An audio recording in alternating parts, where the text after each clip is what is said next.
Queridos irmãos e irmãs, estamos iniciando mais um ano litúrgico. Terminamos o ano B e com o primeiro domingo do Advento iniciamos o ano litúrgico C. Nós meditávamos no Evangelho de São Marcos, que é o Evangelho do ano B. Esse ano será o Evangelho de São Lucas, nos direcionando para a experiência de salvação. A liturgia da palavra nos apresenta os seguintes textos para reflexão, como pela leitura do livro do profeta Jeremias, capítulo 33, versículos de 14 a 16. O salmo responsorial é o salmo 24, como segunda leitura da primeira carta de São Paulo aos Tessalonicenses, capítulo 3, versículos 12, depois capítulo 4, versículo 2. O evangelho é o de São Lucas, capítulo 21, versículos de 25 a 28, depois de 34 a 36. A primeira realidade que temos que refletir é esse tempo que nós entramos agora, que é o tempo do Advento, um tempo de preparação para o Natal. É importante essa reflexão porque depende do nosso coração para que possamos entender qual é o tempo que estamos iniciando agora. Algumas pessoas começam a se preocuparem com os enfeites da casa, árvore de Natal, pisca-piscas, como também o presente, como que vai ser a ceia este ano. Mas aqueles que são, de fato, cristãos praticantes que vivem a sua fé, têm outra preocupação. Ele entra na reflexão que o tempo do Advento é um tempo de preparação para acolhermos Jesus que virá, para poder nos trazer a salvação. Esse tempo do Advento, nas 2 primeiras semanas, nós refletiremos sobre a segunda vinda de Jesus na sua parousia. Já os domingos finais, nós meditaremos já na primeira vinda de Cristo, na sua encarnação, na sua presença no meio de nós, onde celebraremos o seu Natal. Do dia da palavra nos traz esperança. O livro do profeta Jeremias nos lembra esta realidade, porque coloca a realidade do povo que volta do cativeiro. E quando chega na pátria, o povo fica desolado diante da situação calamitosa que vive a nação, a pátria. E eles começam a refletir: por que Deus permitiu que essa calamidade acontecesse conosco? Não havia plantações, não havia gado, não havia nenhum motivo de esperança. E por isso desanimaram. E aí entra o profeta, dizendo para eles que iria nascer um rebento de justiça.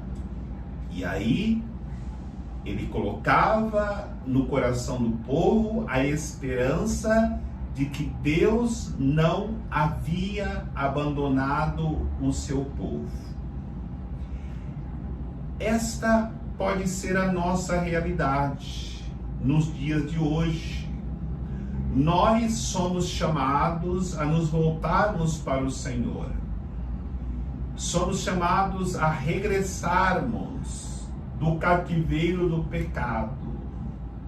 Mas dá a impressão que quando nós queremos mudar de vida, queremos sair do cativeiro do pecado e voltarmos para a nossa pátria, nós percebemos a mesma realidade daquele povo que voltou do cativeiro. Continua as realidades da pandemia, continua as dificuldades na família, a doença, continua o desemprego, continua as situações e divisões de brigas na família, que dá vontade de voltar novamente para o cativeiro. Lá levava uma vida miserável, mas pelo menos tinha o básico. Deus quer nos ensinar algo muito importante.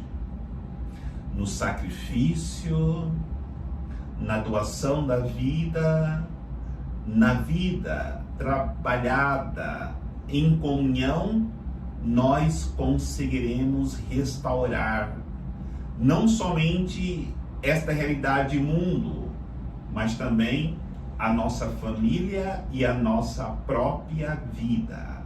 Mas nada será fácil. Precisamos trabalhar para esta restauração.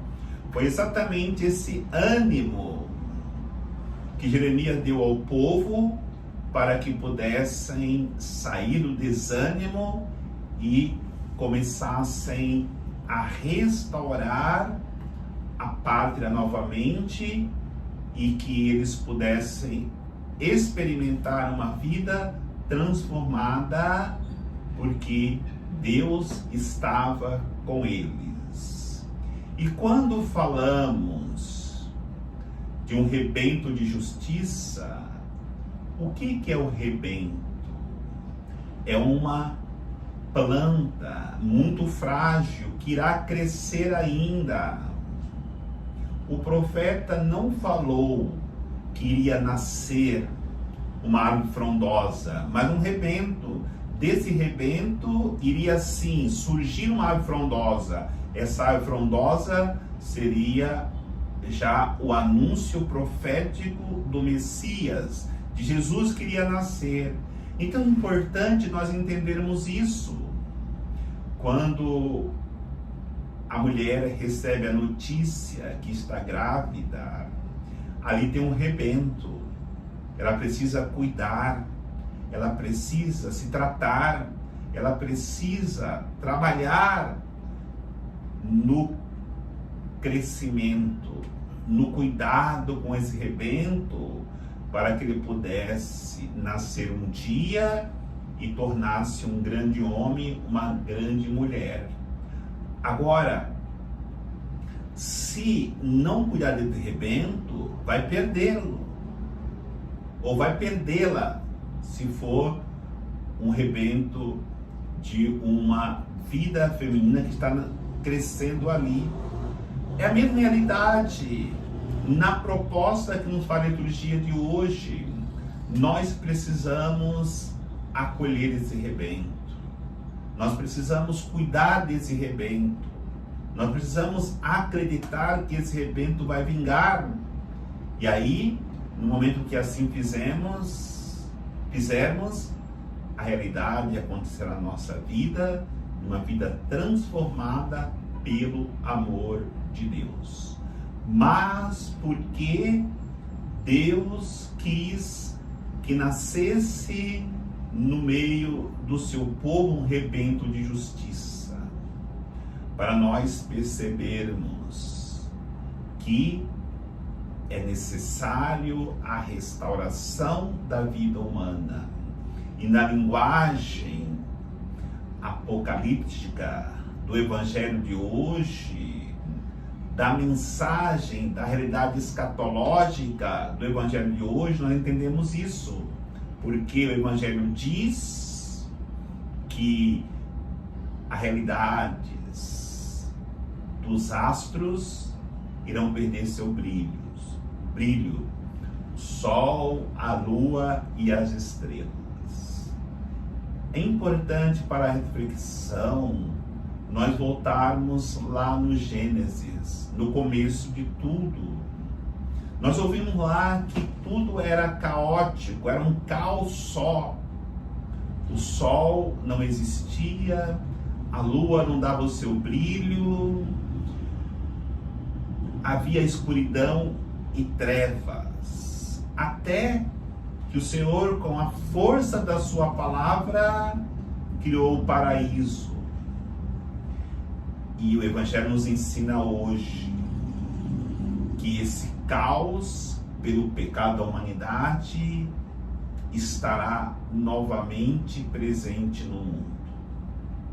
E aí é importante nós acreditarmos que com a vinda de Cristo, esse caos que vivemos hoje no mundo, com as doenças, com as pandemias, com as situações de divisões, com a destruição da natureza, todo esse caos, Jesus veio para restaurar, como o Pai havia feito naquele mundo, lá no Gênesis, sem forma e vazio.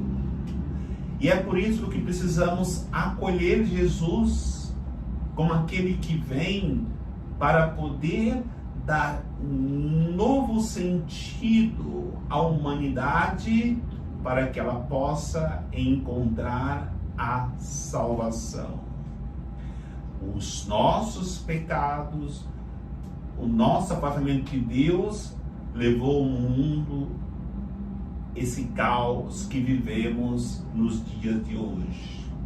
Por isso que no Evangelho nós somos exortados: cuidado com excesso de comer, de beber, que os vossos corações não se desviem para a incredulidade, para o pecado, porque na verdade só no coração de quem se abrir para esse Salvador que vem, esse caos será destruído.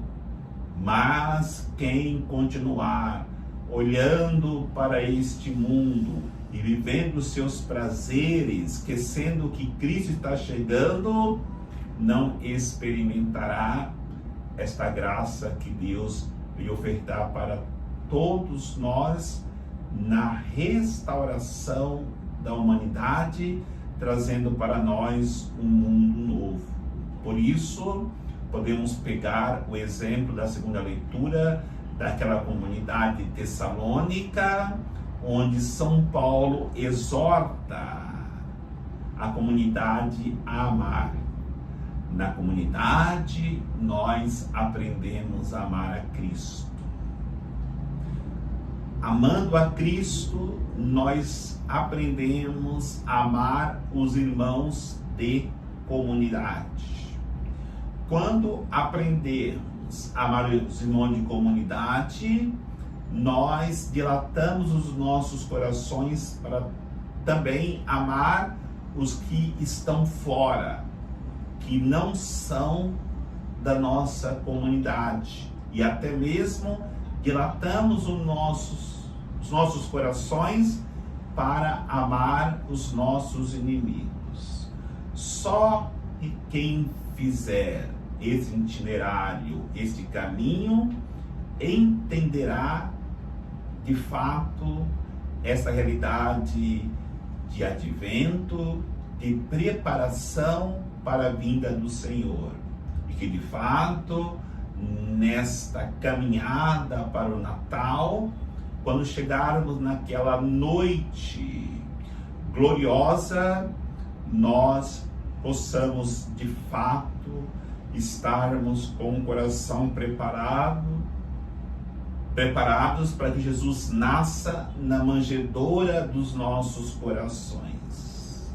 Queridos irmãos, queridas irmãs, estaremos logo iniciando a novena de Natal, que essa novena possa de fato despertar o nosso coração para amarmos nos pobres, nos necessitados, Jesus Cristo, porque só tem sentido celebrar o Natal, ver a sua liturgia, se praticarmos atos concretos de amor para com as pessoas menos favorecidas. E aí nós encontraremos de fato a alegria de ver Jesus agir em nossas vidas, porque ele já nasceu e por isso ele quer dar a vida para que os menos favorecidos possam encontrar não somente o alimento material, mas também o alimento espiritual que lhes conduzirá à esperança de salvação, na alegria de um dia nos encontrarmos na eternidade com Deus. Que o Senhor nos abençoe nesse primeiro domingo do Advento. Em nome do Pai, do Filho e do Espírito Santo. Amém.